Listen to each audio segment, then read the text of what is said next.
You're listening to a proud member of the Dice Tower Network, dedicated to bringing podcasters together for the greater good of gaming. It's sort of like Voltron, but with better lip syncing. Find out more at dicetowernetwork.com.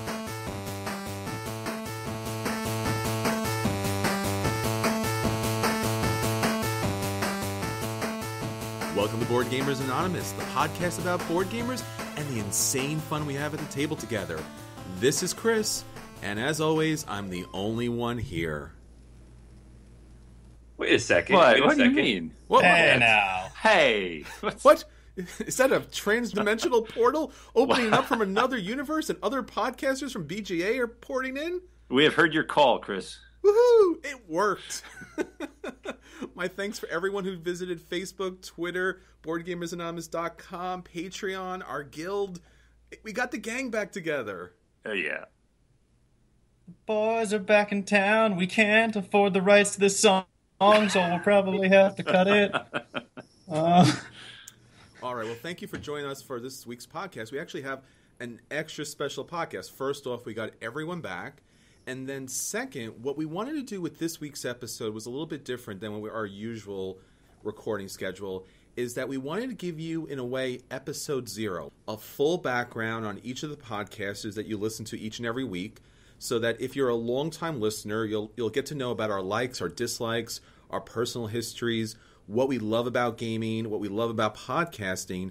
And if you're a new listener and you're just joining us, it'll bring you right up to speed on what we're currently doing, what we've done previously, and what we hope to do in the future. So we're really glad to have you all join us here this week. So as always, this is Chris. This is Anthony. This is Daniel. And this is Drew. And once again, welcome to the podcast. So first off, guys, BGA. Now, this is a podcast a long time in coming. We're all friends. We're all fellow board gamers. This started back with Anthony and I as the original founders putting together a podcast, in part because we love board gaming and we loved everyone coming to the table and joining us for such a great social experience. When we first started out, it was such a big idea. It was such a big project. And, we were just 4 board gamers from Staten Island, New York, one of the 5 boroughs, usually the kind of hidden borough. And we were going to Myriad Games in Staten Island, which was our board game store / get-together and part of the Staten Island Board Gamers meetup. And we all met there, and I, at some point, became one of the organizers. And myself and Anthony would talk about board games and all the minutiae and everything about the industry and what made a great board game and all the different mechanics and aspects to it. And it grew out of that love for board gaming that we wanted to share with so many people. And being part of New York City is this just endless number of different people of different backgrounds, ages, cultures, and coming in and sharing an experience. It's just such a different thing. And I think I could speak for everybody on some levels. Like, we were video gamers. We played a lot of video games. And, the board game experience really does bring so many people together. So, in order to bring a larger group to the table, we felt like a podcast would be a great way to share our experiences and bring new people into gaming and hopefully to our table. We really do want you to join us at the table each and every week, whether it's on the podcast. But even more importantly, we really do want you to join us at the table because it's such a great experience to share a board game with somebody and figure out the strategies, the tactics, and everything that comes along with it. And while this was something that Anthony and I started, we had a number of different guest hosts over the time and then got extremely, extremely fortunate. And, myself and Anthony, we first met Drew. And the first game, we've talked about this previously, we played Revolution. Yeah. The Philip DeBerry game. Love that game. I owned it at one time. I've told the tale many times, but I love teaching people the game. Not so much for the bidding aspect, which is extremely frustrating because I always get outbid on bidding for characters, but the worker placement and the area control, and I love that game. So it was always a lot of fun to interact with other people with it. I enjoyed teaching it, and I'm glad I taught it to you guys.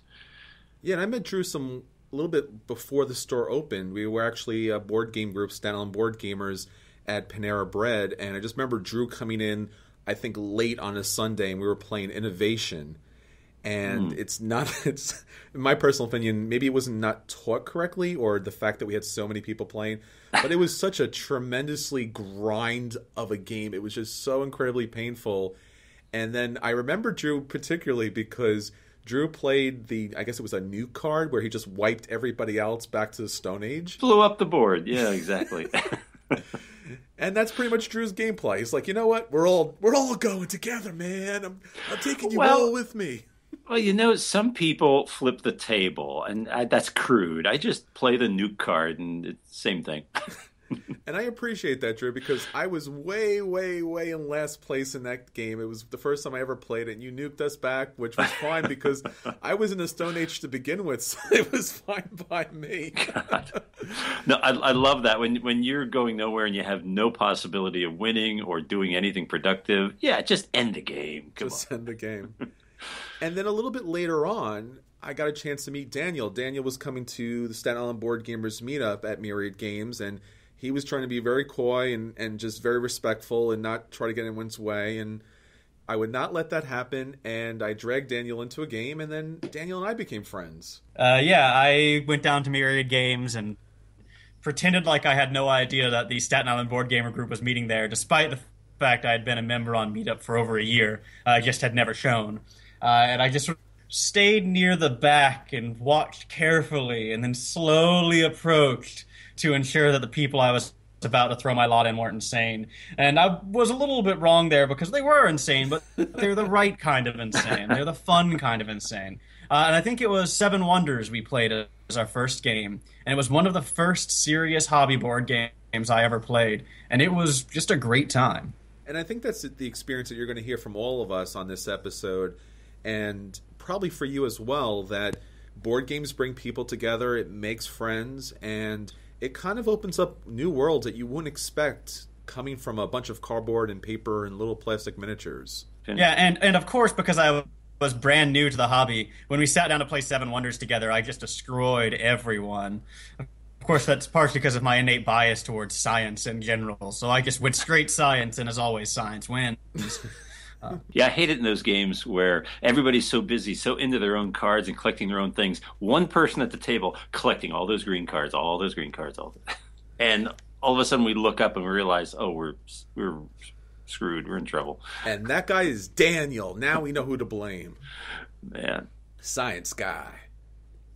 But you can't underestimate the power of Meetup.com. I'm not plugging them or anything, but it was helpful to me in finding you guys. And I was meeting at that meetup at that local chain restaurant before Myriad opened up and before Myriad closed subsequently. But it's such an easy way to find people board gaming in a community. Up until this point, really, I've spent decades playing board games with friends or playing it with my family. But this was a great chance for me to reach out and meet a whole different circle of friends, and it was a great tool in meeting you guys. I'm glad it was there. So let's go from there, Drew. Talk a little bit about your history of hobby board games. When did you first get involved, and what was your first gaming experiences like? Hey, as a toddler, we played games as a family. My brother, my parents, and I, and we played them all together. We had a game night, sometimes two every week. And they were the classics. They were the basics, just what you'd expect. Our favorite game was Mealborn. Played that the most. The very first memory I have is of watching cribbage. Watching my father or mother playing my grandfather in cribbage. And I can remember that game because they let me move the scoring pegs. That was the coolest thing in the world. You get to move these pegs around.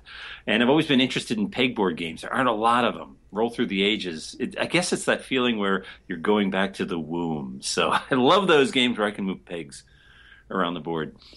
That was my earliest memory. And it was a regular thing. My brother and I would play constantly different games. We loved buying those we would buy those boxes of 50 variety games, and we would play every single one and keep score. So I had that background from the very beginning, and it stayed with me. There have been times in my life where I haven't played as often, I've gotten away from it, so there are big gaps in my experience. but I've never lost my love for it. How about you, Anthony? How did you get started into hobby board gaming? Well, I've been playing games most of my life. My parents had a nice collection of super old school games. I actually played a lot of cribbage too when I was a kid. It's funny. It's one of those games that we could actually play with our parents that nobody destroyed anybody by default. So it was fun. The usual Monopoly and all that, but mostly, sometime in middle school, I think I got into different kinds of card games. So I played Magic the Gathering, of course, and the Star Wars CCG, which at the time was very big because the new movies were about to start coming out. It's a horrible game, by the way, but I was really obsessed with those cards. And it was probably maybe college before I actually played my first hobby board game, but playing games all throughout. So I think it was some point in college, one of my friends from high school pinged me some random night. I think I was sitting at the computer playing a game of some sort, a video game. And she pinged me and said, "Hey, we could play this game called Settlers of Catan online. Me and my friends have been playing it. Super trendy." And so it was like 2003 maybe. And so it's been out for a while, but back then the computer version of it was kind of hilariously bad. So to me, it was like this very archaic, almost underground type of thing. I thought it was like super, super hipster. And maybe it was at the time. I don't know. But that was my first experience with that. And I was like, oh, this is cool. You're actually interacting with other people. And probably another 5 years before I actually played the board version of that game, realized it was looked significantly better than the web version. As for actually gaming with people in a setting that is social, the first time I actually did that was with you guys at Myriad Games that day they opened, and that was Revolution. So I'd been a part of that meetup group for a little while. I didn't actually realize the difference between hobby board games and everything else. So I was like, oh, I was in my head, I'm thinking like Scrabble and stuff like that. I'm like, I guess I'll go because I just need to get out and do something. And that was, a nice surprise. I think I walked in and they were playing Ticket to Ride, and I was like, that looks interesting. And someone else was setting up maybe Small World, and I was like, that looks interesting. And then Drew whipped out Revolution, and Chris and I sat down and played that a couple times. I was like, well, that was a lot of fun. What's next? And then we played Flux. So, meh. But we played Revolution twice, so it offset the Flux, and I kept going back. And how about you, Daniel? You talked a little bit about Seven Wonders, but how'd you get involved in hobby board gaming? And I'm sure it has something to do with D&D. Not entirely incorrect. So, I'm a child of the digital age, and most of my gaming growing up was digital. There were a few notable exceptions to this. Magic the Gathering, obviously, was a really big thing for me and my friends. My brother was into it when I was very young. He started collecting, I think, an alpha. And then when he quit, he gave me his old cards. My first pack of Magic the Gathering was Ice Age when I was, I think, 5 or 6. A pack from the big packs from the Ice Age set, which I always liked. And so I played that for a few years with some of my friends, and Yu-Gi-Oh! And Pokemon and all these trading card games. And that's most of what I did up until college. And then in college, a couple things happened. One is I played a few, though not many, hobby board games. But the big thing is I started playing D&D. And now I had read the books before, and I'd played a few role-playing games. I had also played the Warhammer games beforehand, both a little bit of the role-playing and the tabletop stuff, as well as Mage Knight when that was a thing. Do you guys remember when that was a thing? That was a good game. Anyway, the proto-hero click stuff, it was great. So I got into D&D with my friends, and I have played just tons of RPGs since then, because RPGs are really my favorite thing, because they're so high interaction and so creative and so expansive. And in fact, one of the first role-playing games I really played in ended up running a single campaign for 3.5 years, where our characters went from level 1 to level 17, and we saw, from the lowest level to the gods, and that was such a great experience for me. And then I got introduced to hobby board gaming more generally. I actually watched an episode of Tabletop, and before I met you guys, there was one board game I played, which was Small World. that I picked up from watching Tabletop. But I never really played very often until I finally gave in and went to go meet the people at the meetup. And some strange people waved me over to their table. And then I played Seven Wonders with them. And then I think the next week you guys had me help you test out Relic Runners. And someone rage quit that after I figured out how to just demolish everyone. And yeah, that's the story of how I got where I am. But definitely D&D is the major part of my gaming heritage and probably the largest part of my gaming interest. I've dabbled in that. I mean, when it first came out, basic, and then I did a little bit of the advanced, and it was fun. I enjoyed it, but it was an awful lot of hard work for everybody, and I think we just sort of wandered away from it. But it is a lot of fun if you stick with it. You dabbled in Magic, Drew? Is that I what you're dabbled saying? no, not Magic the Gathering, in D&D.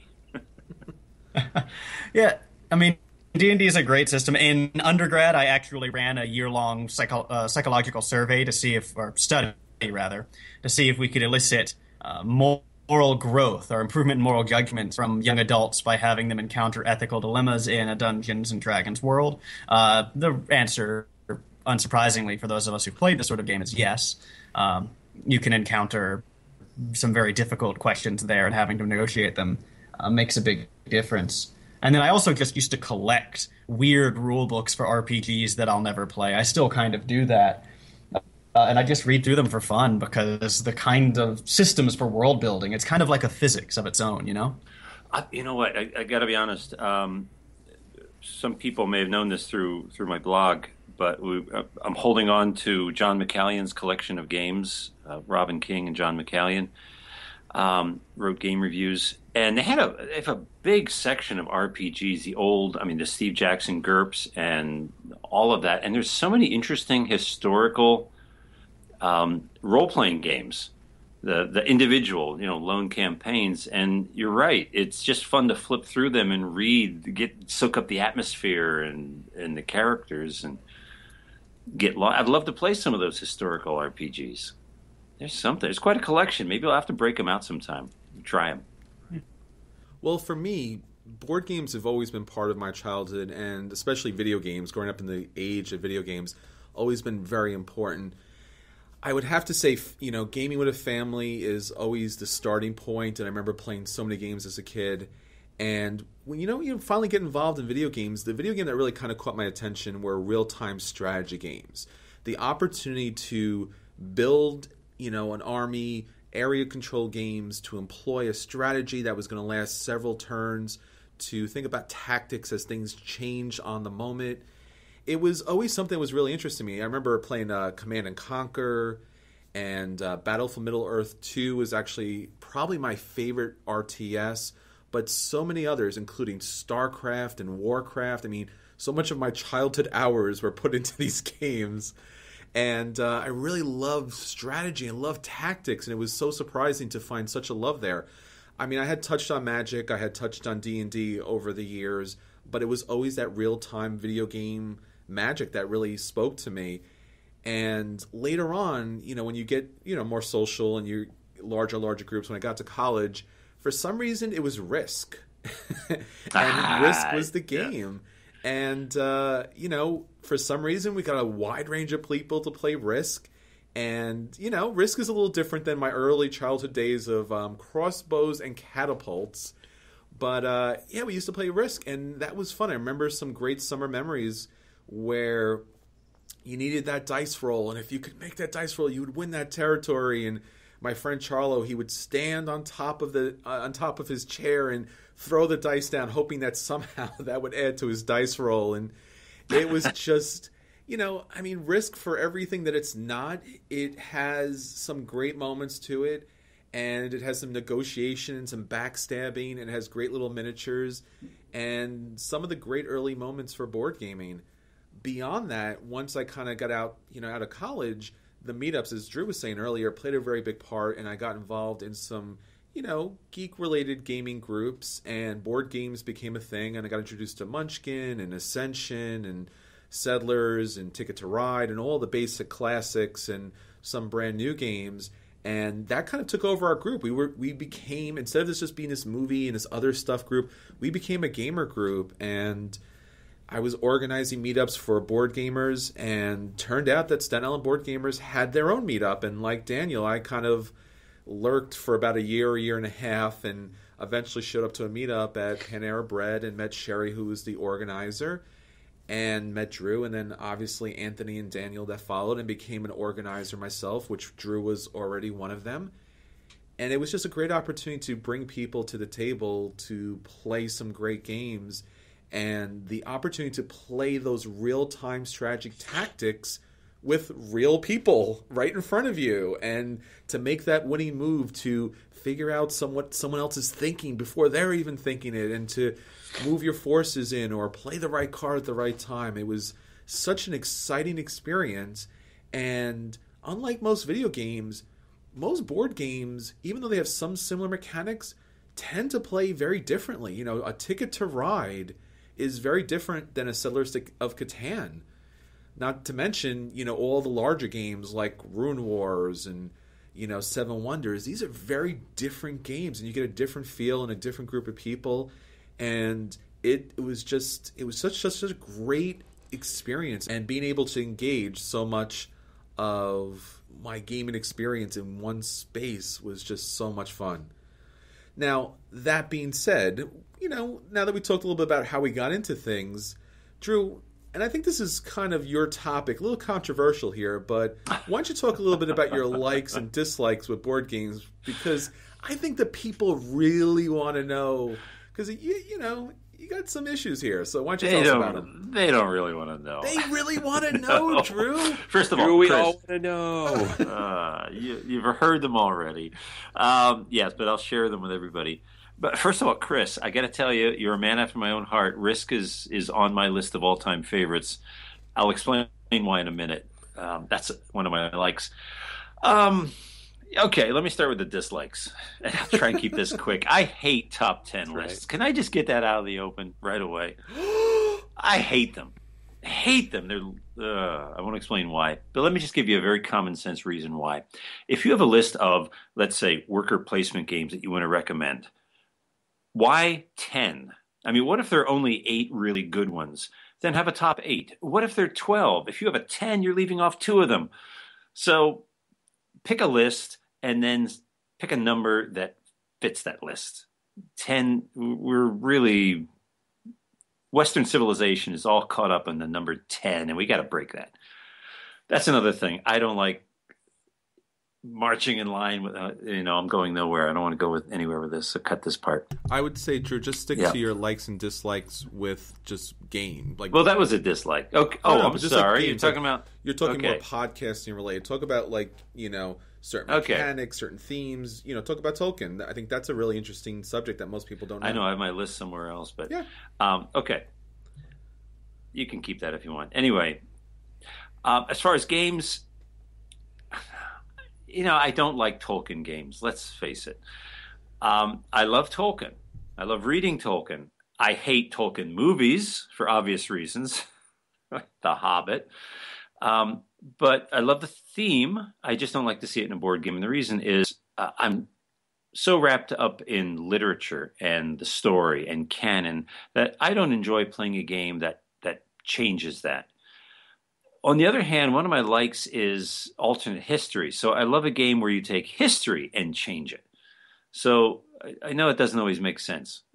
I don't mind fiddling around with changing the course of history, but you change the course of Lord of the Rings and you're going to have a problem with me.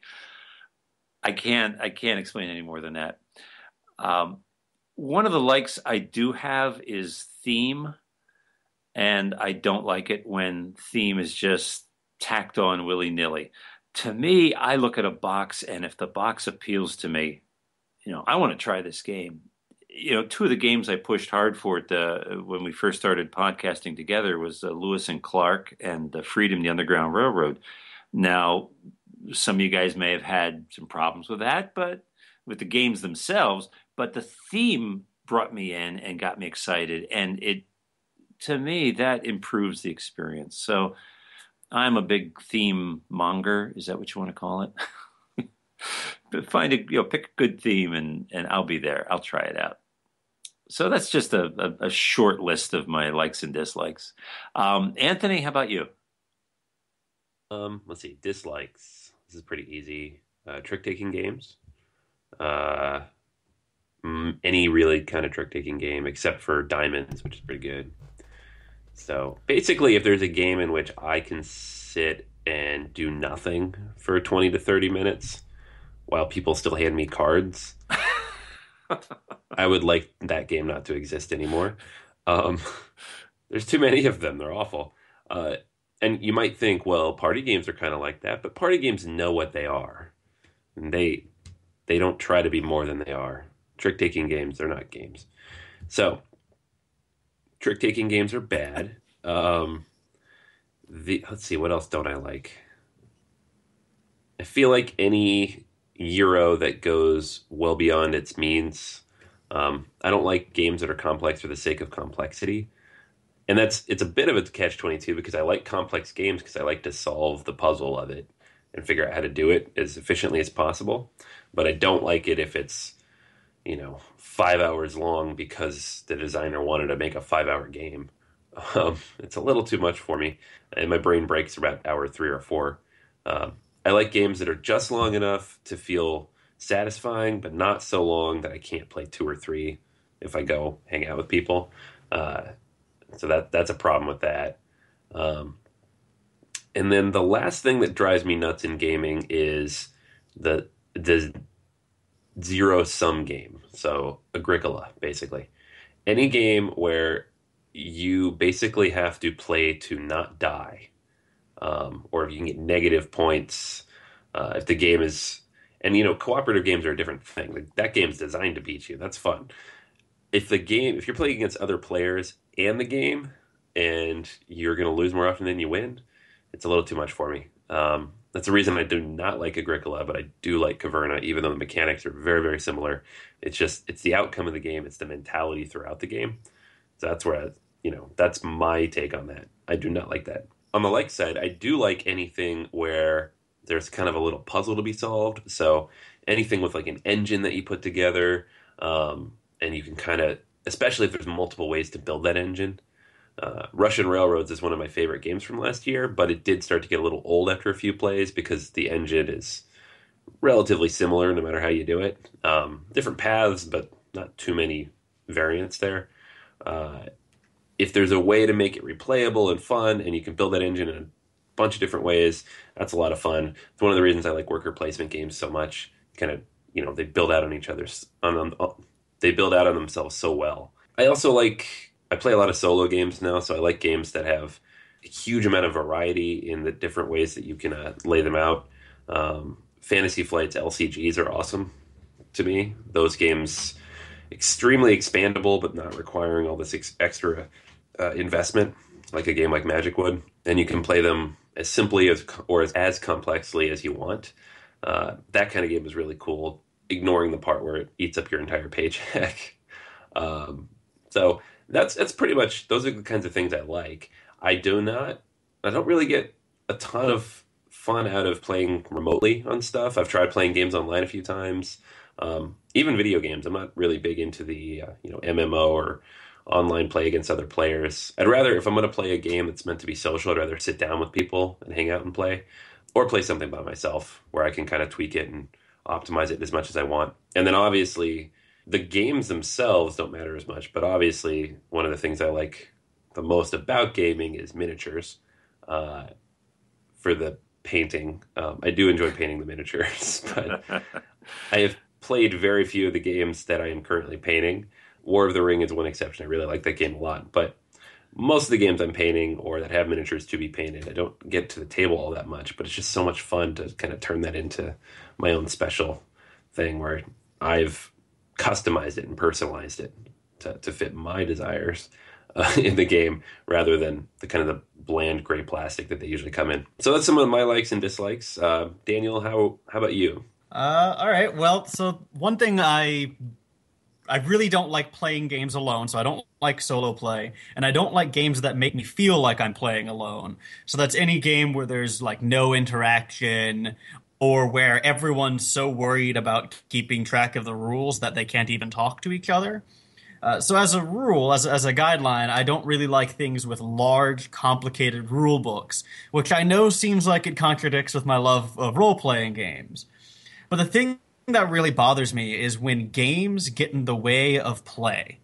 If the rules to your game interfere with me playing, I just don't want to do it. And I just don't have patience for it, and I will check out very quickly. So I really think that rule sets need to be cautious to sort of facilitate rather than interfere with play. So I have a love of the efficient and a hate of the wasteful. I generally hate it when games have pieces and rules they introduce that do very little for overall gameplay. And if you listen to some of our episodes, you'll hear me complaining about, well, what the heck did that little piece do? Why did we have a whole piece to flip over once? That's just not a thing you need a piece for. So that's something that bothers me a lot. Another thing I don't like games that can be solved. So sort of counter Anthony there. I don't like it if there is a solution. Now, I don't mind if there are solutions, but they should always be relative to the way that everyone else is playing. I don't like optimal paths. I don't like any amount of imbalance. I'm a little bit oversensitive to that sort of thing, in fact. And some people in Board Game Geek have rightly called me out on that.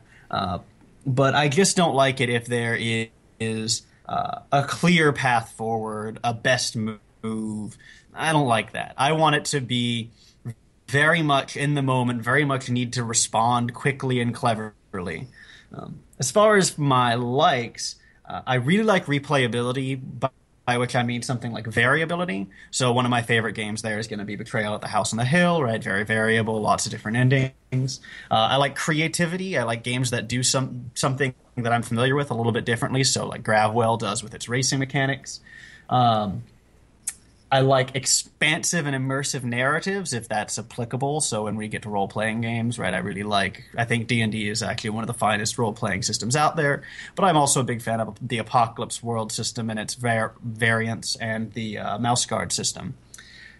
And simple, fun, and attractive games that I can play with friends. So I tend not to be a fan of games with fiddly bits or fiddly rules, which means as a rule, I'm not as big a fan of Euro games as I am of, I'm going to call them Americlash games, because I hate the supposition that Ameritrash games are trash. I hate that sort of demeaning title, because I think they are just as good, if not better, than Euros in a lot of cases. And probably my favorite moment in gaming is the aha, I got you, now my plan is revealed moment. I love to have that slowly building engine that you finally get to flip the switch on and then just go rocketing forward, right? I like that sudden clever play that turns things around. That's really where I thrive and what I enjoy most about gaming, I think. So, Chris, how about you? Well, I think it's been an interesting journey, and I think that's the one great thing about board games is that while you will see some mechanics, while you will see some themes pop up again, typically every game offers a new experience. Now, there are things that I have found along this path that have been a rock in my shoe, and some things that I've really absolutely positively enjoyed. And I remember when Daniel and I were talking about our top 50 games of all time, and it was such a diversity of, as Daniel say, like a clash or a narrative type of games, and Euro games and some light games, and maybe a party game once in a while. But I think if I coalesce all that and try to figure out what it is that I don't like, and I guess that's the way we kind of should start, is for me, I don't like games that don't need me to play them. So one of our famous Burn reviews was Parade, a game in which the cards are laid out in front of you and there's only really one good solution, and you just make that one good solution choice each and every time, and there's really nothing else to do, and it kind of felt like I didn't need to be there to play the game. So I would say games that have a simple one solution, one tactic to take really isn't a game for me. I don't really need to be there, and I kind of get bored with those type of games. I really want to be challenged. I want to be thinking about strategy. I want to think about the tactics. I wondering what each player is doing. So if a game is too simplistic, that's going to be a problem for me. Now, that's not to say that a simple game isn't fun. I mean, Love Letter is a very simple game, but yet a lot of fun. So there are just some games that just don't, reach the level of true gamer interaction. And when there's nothing to do, as Anthony was saying, whether it's not doing anything that turn or just not really doing anything in the game whatsoever, it really hurts because you're sitting there for whether it's 5 minutes or 5 hours. It's just something that is really not fun, and it really doesn't bring the experience up. So I would say that's one of the things that just really bugs me too. I would also have to say that narrative and theme are very important to me. So right off the bat, I do love these Ameritives or Ameritrash type of games, and I really find something so interesting about having a theme play out in a game. Now, don't get me wrong, if it's just theme, it's not enough for me personally. What I really like about a theme in a game is when a game plays out logically. Like, oh, of course, the first thing I do is get to the car and then turn the car on and then drive this way. I shouldn't have to keep looking at the rule book. So if a game has a solid narrative, a solid theme to it, it should make sense each and every step that I take, what the next step to take is. And I shouldn't have to go to the rule book. And I think, as Daniel was saying, like, there's like this random mechanic that you have to do each and every turn that doesn't really play in with the rest of it. So theme is good for all the color, all the artwork. I love great artwork. I love great components and great pieces. Not as far along the line as far as painting is concerned, where Anthony's at, but I always want great components. I always want great artwork. I want a great theme, whether it's the pictures and the feel of the game and the universe in which it's in, or how it just kind of takes you along a path, even if it's a Euro. And I gotta say, that's the thing about Euros too. Every time that I kind of see a brand new Euro, I'm always intimidated. I look at this game and I look at all the pieces and I look at like the 12-page rule book, and I'm like, yeah, I'm never going to be able to get through this, and it's going to be difficult, and it's too hard, it's too smart for me. And honestly, there's nothing better, as far as a gaming experience is concerned, when you tackle a big game and you come out and you've learned something and you've experienced something, and especially when you get to build an engine. The opportunity to build this engine, whether it's a tableau building or a card selection and a hand management kind of mechanic, or you're building an area control situation where you're protecting your troops on one side and you're building a force on another side, and you have these special units ready. The opportunity for a Euro to kind of educate you and expand your mind and open you up to new worlds is so very interesting. I love Euros. The heavier the better, the longer the better. Whether it's a Twilight Imperium or it's something a little lighter like a Bruges, or it's a Caverna or a Agricola, I don't mind the heavy kind of Euro as long as what you're doing makes sense in that little tiny universe that they set up. So pretty much as far as that's concerned, those tends to be my favorites. It can be an Ameritrash, it can be a Euro, but as long as it's a good game, as long as it has good mechanics, and I definitely do favor the tableau building, the card drafting, and the area control type of mechanics. So that's pretty much an overview, but let's stop talking about overviews. Hey, Drew, what are your, a couple of your favorite games? Well, it's actually another way of showing some of my likes. I mentioned Risk before, so that's one of my top games. Because I grew up playing the classics and play them over and over and over and over again. And the way to keep a very basic classic game from getting worn out and tired is to change the rules. Risk was always a fantastic game because it was so simple that you could easily change the rules, throw in a house rules, create a variant. I mean, we were creating variants long before the publishers came out with all these different variations of Risk. It was just that easy to do. And so nowadays, with all the modern games, I enjoy creating Risk mashups. So Risk takes on a whole new dimension because you can combine it with so many interesting games. My favorite is Ticket to Ride. and combining that with Risk, and I created a mashup called Ticket to Risk. So that's how much I love Risk. Is I'll keep playing it. Another game that I enjoy, we've talked about Revolution. To me, that was a gateway game to Dominaire, part of AEG's Tempest World series. Dominaire has it all to me. It has variable player powers and card drafting and worker placement and area control, and it just like takes every single mechanic you can think of and blends them all beautifully. I always enjoy that. And Chris, I enjoy playing with you because you know my strengths and you know how to test me, I'll tell you. And the other game that I like that I wanted to mention, you've heard this on the podcast a couple times, with D Mocker. At one point, it was like the Holy Grail. I could never get my hands on a copy, but John McCallion's collection had a copy. So with his permission, I was able to get it out and play it, bring it to the table, and had a grand time because it forces you to continually look ahead. It's not a strictly linear game. You have to look 3 rounds ahead. The decision you make now may be optimal for this round, but it may make life difficult for you down the road. So you're constantly trying to optimize your position and yet pave the way for victory down the road. A beautifully balanced game in my mind, D Mocker. And that's probably my top 3 games at this point. Anthony, I'd love to know what your top games are. I don't really have like a top list yet. I'm working on one. But there are certain games that kind of pop to the top more often than not. Games that I would like to play more if I could get them to the table more often. I feel kind of represent the kind of games that I generally like. One that I really like and would play pretty much anytime anybody pulled out, and even played on a recent flight I was on from Houston.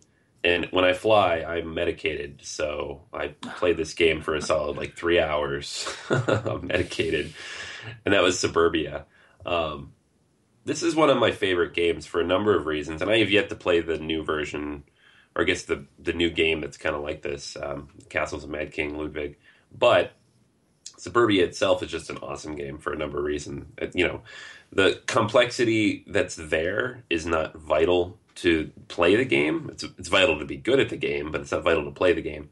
But you're constantly building an engine and trying to figure out what's going to affect what, and the tiles that come out are different, so you never really know what options are going to be there, and you can affect the other players around you by what you buy, and the expansions are awesome thus far. So that's a game I always have fun with. That's the kind of game I'd always have fun with. And it kind of falls in that perfect 90-minute time frame, too, for length of a game. Another game I really, really like, and I wish I got to play more, is Mice and Mystics.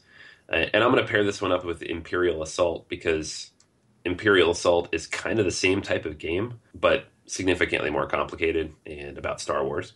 So that makes it technically better on paper, though I have not played it nearly as much. So I'm going to pair them together for now.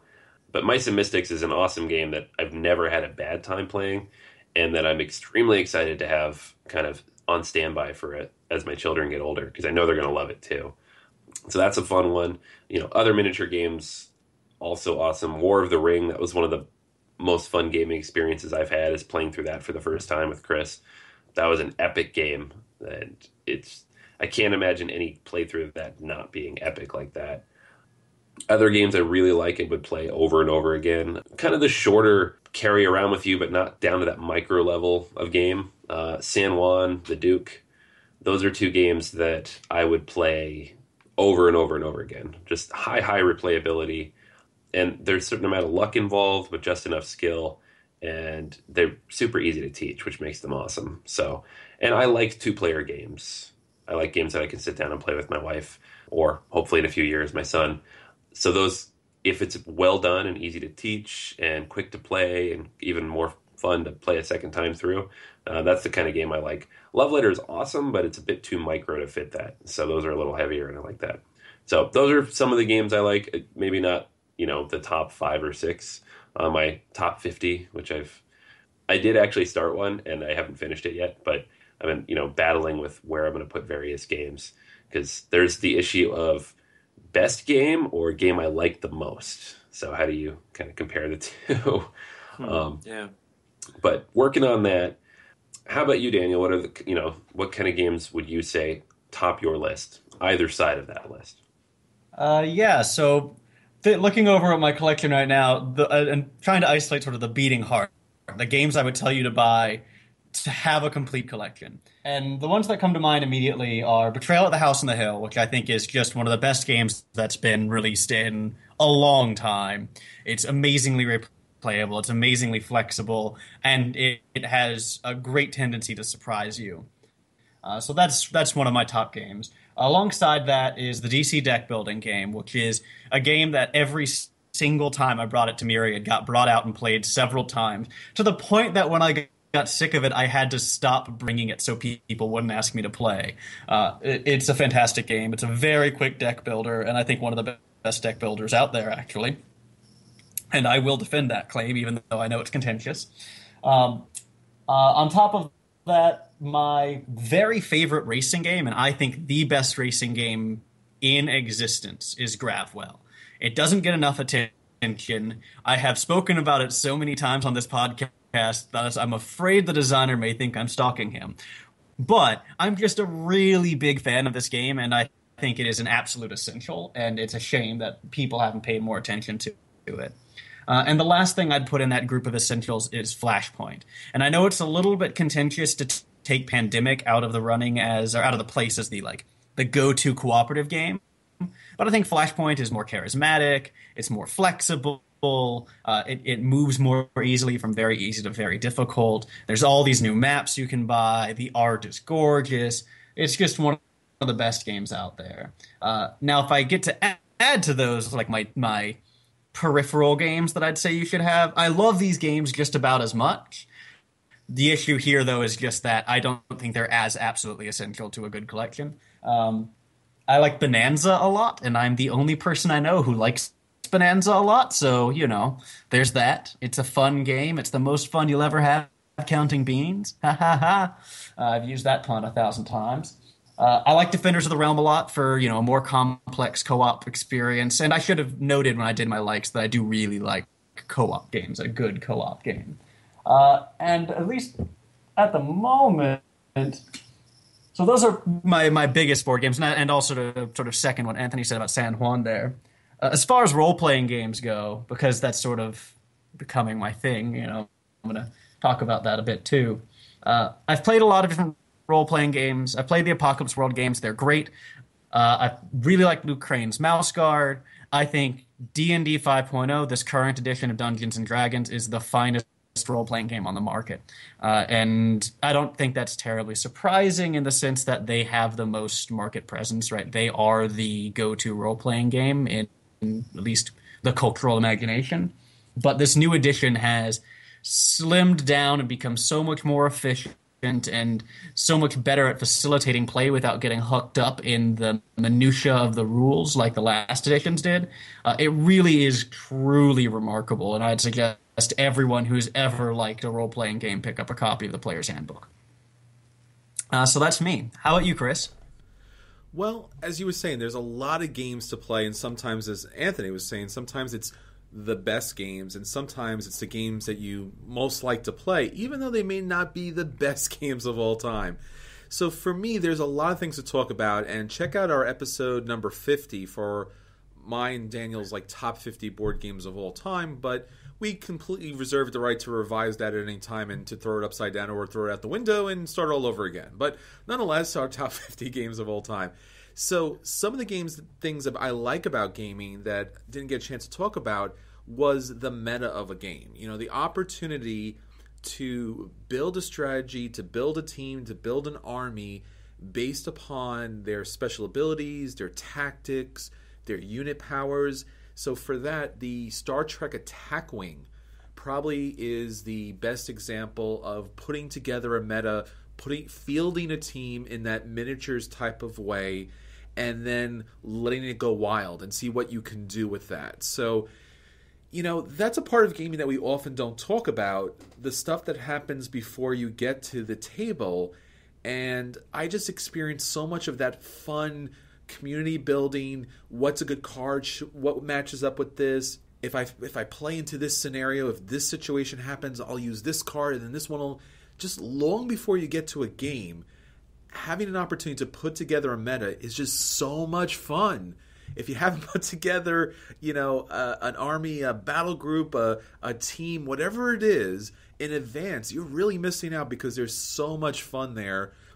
Days and weeks of just kind of figuring out how everything goes together and, trying to reach a certain cap limit. Oh man, that is so much incredible fun. Now, as Daniel said, Defenders of the Realm. Now, for me, Defenders of the Realm is kind of like the perfect combination of a Euro game in the pandemic type of mechanic with an Ameritrash game where you're rolling dice, you have these asymmetrical powers, and I'll talk about that a little bit more, and yet it's a co-op game that doesn't have really an alpha player because you have to roll your own dice, you get to do your own thing, and it's just at those times where you can't wait any longer do you call all the adventurers back to stop the big bosses from attacking the cities. So Defenders of the Realm probably still is my number one favorite game of all time, even though I'm not a big co-op game person, just because, I don't know, sometimes you get the alpha gamer, sometimes the game is too simple, sometimes the game is too formulaic, but Defenders of the Realm kind of,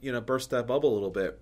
Now, on the asymmetrical power thing, I really love stepping into a game, being handed a character or a unit or a country, whatever it is, and have a special power or a set of powers that is unique to me. And sometimes, even if it's not truly balanced, although that's a little bit odd, but even if it's not truly balanced, I love to have a starting point that I have to work from, even if it means overcoming, a weak point to my game.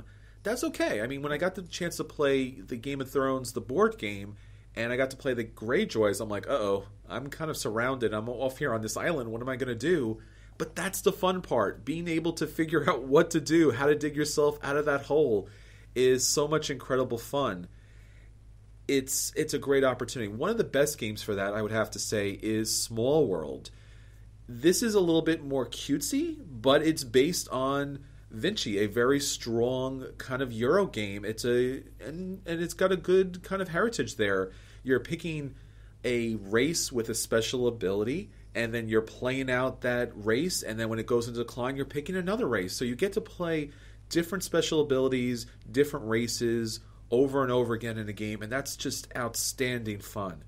Now, on the Euro side, there are so many great Euros, it's kind of hard to say which one is my favorite, because they all do such great things.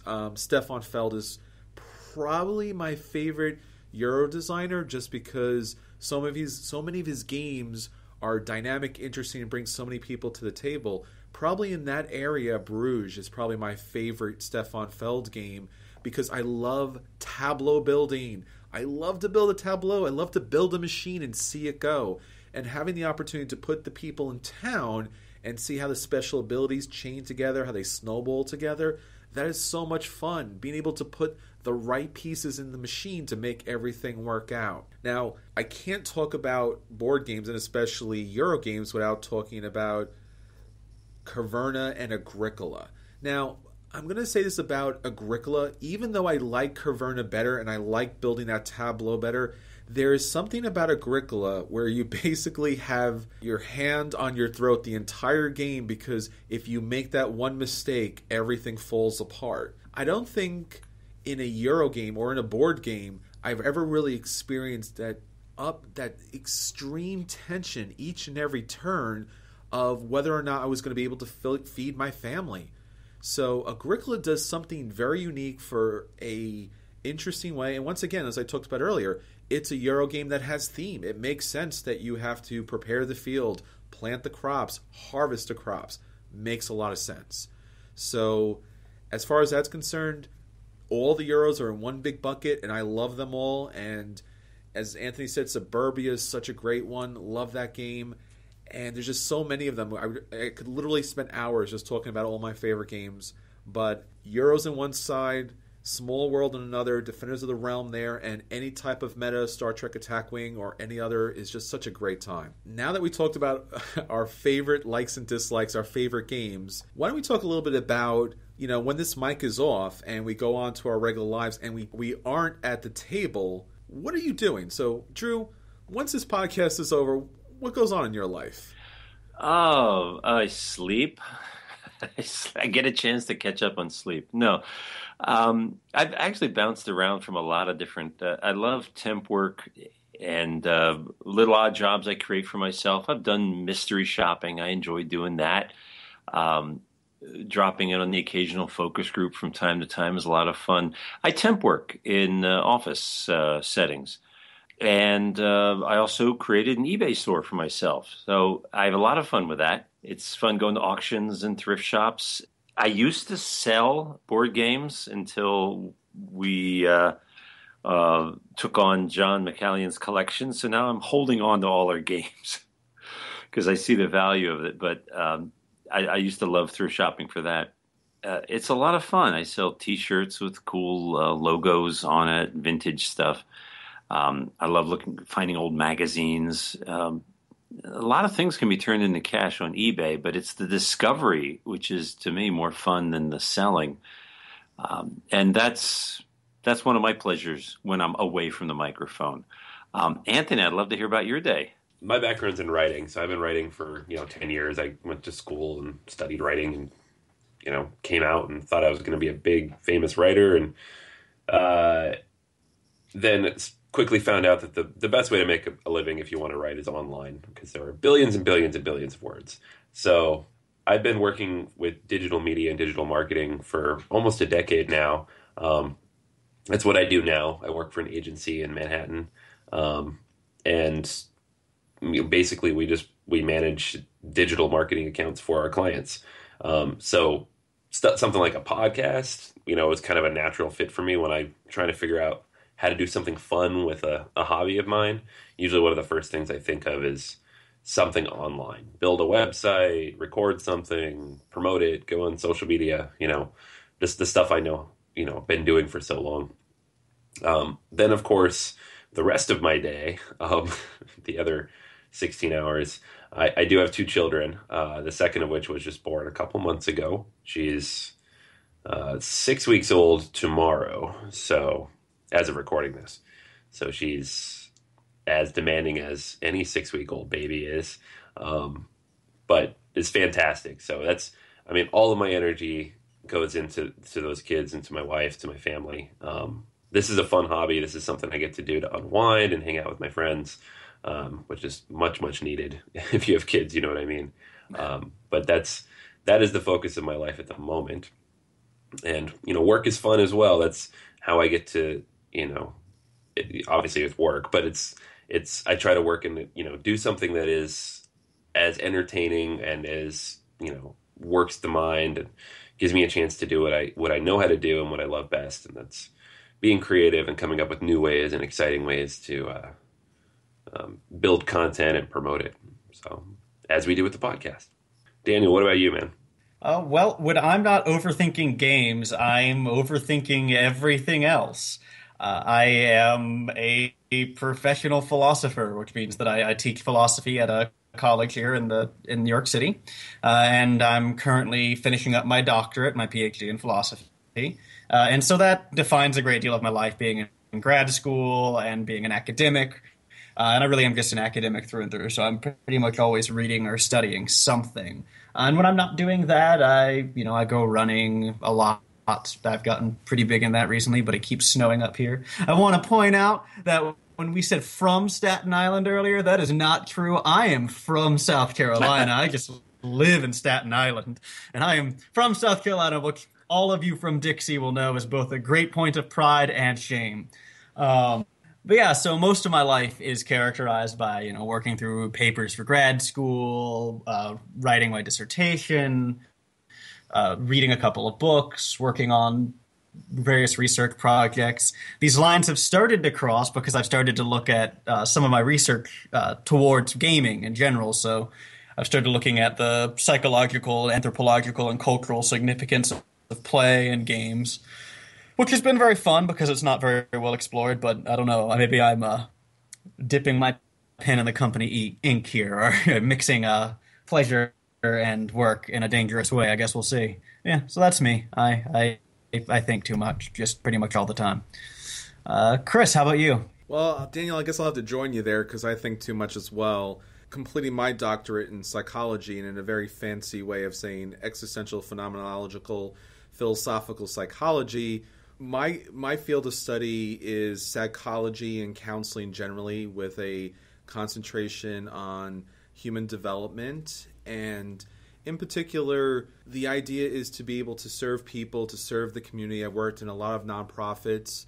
I work in a college, and to be able to help people's careers, their academic development, their personal development, their spiritual development, and to take a look and use philosophy in meaningful ways to help grow and support our community. So one of the great things about board gaming is being able to connect to all those people out there and expose them to new and innovative ideas, and to show them that they have the capacity to do such great things. So whether it's my board game life, my professional life, or my life with my family and my friends, it's all about how we can serve each other and, build a bigger and better community, both for the world, but for ourselves individually. So it's been a great hobby, and it's great to podcast and great to reaching out to each and every one of you out there.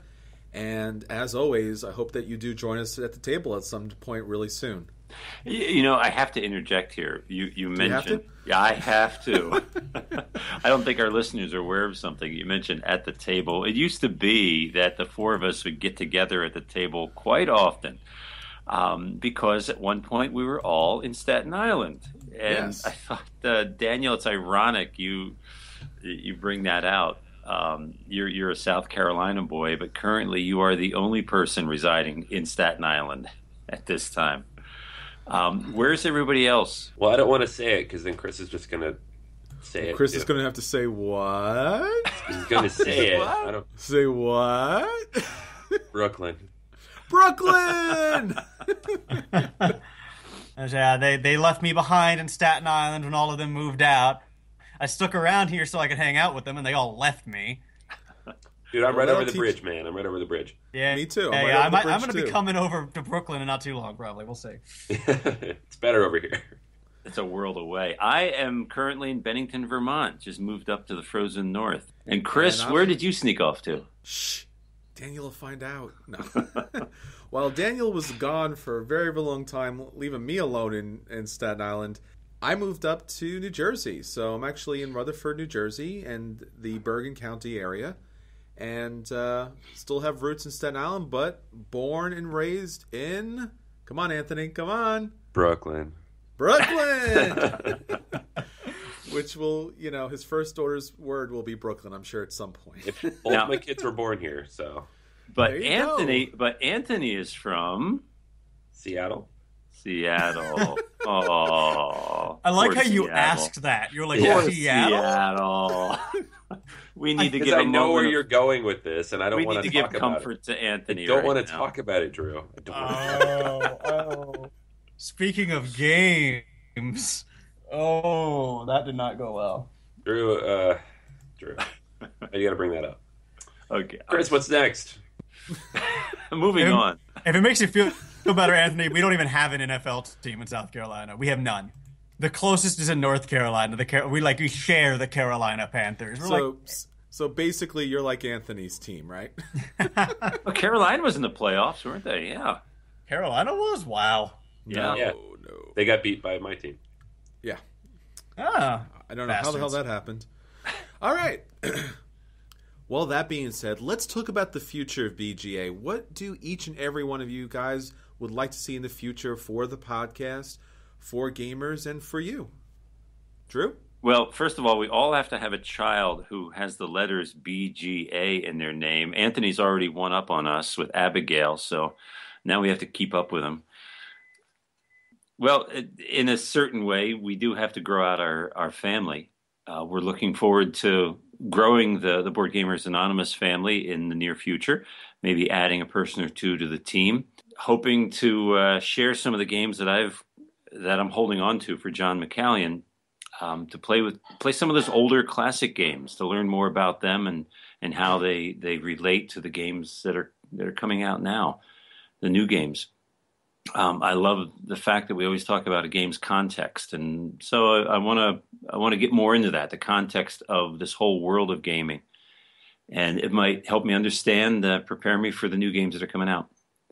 That's just some of the things. I want to be able to use this great 2000 game collection of John's in certain ways, and maybe we'll do that through our support and association of Double Exposure, who creates 4 annual 4 conventions a year in New Jersey. So maybe put some of those games to use in a tournament or some sort of program at one of their conventions. We shall see. We'll talk about some of those ideas in the weeks ahead. So, Anthony, what do you see as the future BGA? Oh, man. So I've been, the last year and a half, I would record it and I would edit it, and that would not eat up because I enjoyed it. I actually had a lot of fun doing it. But it used up, most of the free time I had available to work on the podcast. So because of my extended absence, when my daughter was born, Chris kind of took over that part, and he's going to continue working on that. So it's going to free me up to work on all the laundry list of cool stuff I had written down to work on for the website. Some marketing stuff, just some cool things that I've wanted to do for a while, and just there hasn't been time to do it. So you should see a lot more activity from us on social media, on Twitter and Facebook and all those. Those should be a lot more content on the website soon. We, breaking out a lot of that. You can find our podcast now on Board Game Geek, the new Dice Tower website that should be launching sometime this year. We have content on there as well. It's something I'm going to be keeping updated regularly. So lots of cool stuff like that. There's a lot of it's little stuff that wouldn't even seem like a huge deal, but it's stuff that gets me excited. My little marketing nerd inside me. Stuff I just wanted to get out there. But there'll be more of it, and upgrades to the website, improvements in the way the content is presented and published. Not the content itself necessarily, although I'm sure Chris has already done some awesome stuff with that, but just the way we get it out there and promote it. And then, of course, this year we're planning on getting out and going to conventions and meeting people and being more engaged with the community. So that's something I'm really excited for. It's not something we were able to do last year. And it's, before this year even started, I kind of put it on my calendar and started scheduling and planning around that to make sure we could make it part of this year. So I'm excited for that too. What about you, Daniel? Oh, there are 2 really big things for me. And the first of which is I really want to step up with the conversations we've been having with the folks over at NYU Game Center, and there's a great game design center over at NYU and it's in Brooklyn. Brooklyn. Okay, I thought there was a shtick there, but I guess I was wrong. Anyway, so there's a great design center over in Brooklyn, and as I've started doing some research in that area, and there's some possibility of sort of collaborating in some ways that might be really interesting, at least getting to hang out with the really talented people who are involved with the project over there, right? Who are involved with teaching over there, and the students are all really great, and I've seen some of the work they've done, and it's really fantastic. The other big thing I want to do is I want to get a dedicated line of role-playing game material going, and I think what we're going to do there is I've got a homebrew campaign world that I am almost done with for D&D 5.0. I think another month or so of polishing. This is where you find out what an academic's version of quote-unquote almost done is, another month or so. But I think it'd be really exciting to have that sort of line of content running. It'd give us more to talk about, and it really is where my heart is. That sort of deep, immersive, long campaign, multiple year, true epic in a Dungeons and Dragons world. And so that's something I'd really like to do. How about you, Chris? Well, I have to say that the podcast has really brought about interesting and unexpected types of experiences. Probably first off, the response from all the listeners that listen to the podcast. when Anthony and I first started, we were just like, we'll do this and it'll be fun and we'll kind of reach out to some people and hopefully, it'll help the game store that we were going to and maybe bring some new people into the hobby. And, we've been expanding exponentially. We keep looking at the download numbers and we're just like, wow, this is great. More people listening, more people are getting out to gaming. And we're so very thankful for that. Probably most importantly would have to be the Extra Life events that we've done, bringing new people into the hobby, but especially being able to serve children in need. That's been a really nice aspect of the podcast, and we'd like to thank each and every one of you who've donated to Children's Miracle Network as part of the Extra Life events that we've had and that we will continue to do in the future. We want to make this podcast about our community, about you, the listener, and about doing service to help other gamers in need. And the Extra Life experience has been such a big part of it. As far as like the technical stuff with the podcast, just doing a podcast for people who've never done a podcast, at least I have never done a podcast before, was such an interesting experience. There was some elements to it that I had thought about, in the past. I mean, anybody who watches anime at any level, you're like, I could do that voice acting. That would be great if I could do that. To have a microphone in front of me and to be able to do my radio announcer voice is just really fun and interesting. Being able to pick up Kicking the Habit when Daniel had started that and being able to use it as a consumer reports type of platform to let people know about what's great in Kickstarter and what you should avoid was a lot of fun too. And as Anthony said, just recently, I think about 5 or 6 episodes that I was able to edit, that was such an interesting experience too, because I'd never edited audio before for a podcast and kind of got thrown in the deep end. It was like, okay, so we do this and somehow it works. And thankfully it worked.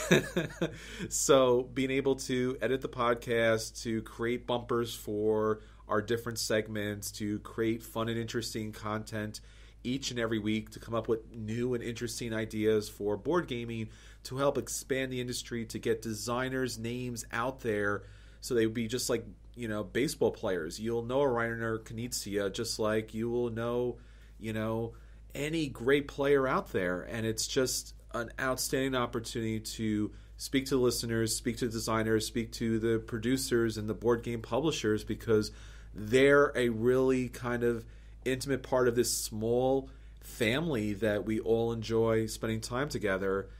As far as the future is concerned, I am really looking forward to going out to Origins and Gen Con and attending our first huge conventions. As Drew was saying, and Daniel, being able to expand to NYU, being able to expand to local conventions, being able to meet listeners, play new games, have these great experiences, and just be open to whatever's coming next. I never expected to be doing all of these things right now, so I can't imagine what's coming right around the corner. Well, that's everything for this week. Thank you so much for listening. We really enjoyed the opportunity to reach out to each and every one of you each and every week. We hope that you enjoyed our episode 0, our origin stories, how we kind of came together as BGA, how we're going to work together in the future, and hopefully get a chance to meet each and every one of you out there. But that's not the end of the story. Each and every listener out there is part of our podcast. You're part of our family. It's very important for us that we hear from you. We would love to know your gaming stories, what you like, what you don't like, what you like to hear in the future. Our social media network is not just there for likes and clicks, but for communication. We really want you to interact and be part of us. So, Anthony, if they wanted to go ahead and they wanted to connect with us in one of our 1,000 different ways, how would they go about that and where would they look? Well, Chris, since you asked, there are many ways to connect with BGA. The easiest is really wherever you happen to be. We are on Twitter at BGA Podcast. We are on Facebook. Just search for Board Gamers Anonymous. We are on Board Game Geek. Look for us there in our guild. The podcast is also listed there separately, so you can see each episode on Board Game Geek. We have our own website, boardgamersanonymous.com. Every episode is posted there, along with regular blog posts and updates. The show notes tend to be a little bit longer and have a little more detail to them there, so you can read a little bit more about what we're talking about that week. And we are also on Patreon. We launched that a couple weeks ago. So if you want to see some of the cool stuff we have planned for the future, or if you just want to help out and kind of support what we're doing and help us pay for the equipment and all the extra stuff that we want to put together to keep the quality and the regular weekly updates going, that's where you can do it. We're everywhere. You know, if you have a telegraph in your basement, I will Morse code you. Just tap away. We'll say hi. Just hop online. You will find us. The telegraph thing is that's not a bad social media. Why we haven't been using that? That's what I'm saying, man. There's lines all over the world. Jeez, man. You're supposed to be our social media guy. Why aren't we up on the telegraph? I gotta learn Morse code real quick. ...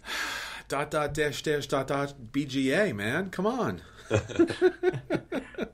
I prefer the summoning conch.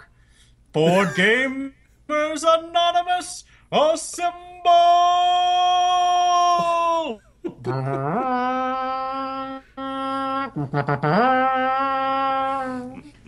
Daniel, we're right here. We've been standing next to you the whole time. Oh, well then. That's embarrassing. Right, until next time, this is Chris. This is Anthony.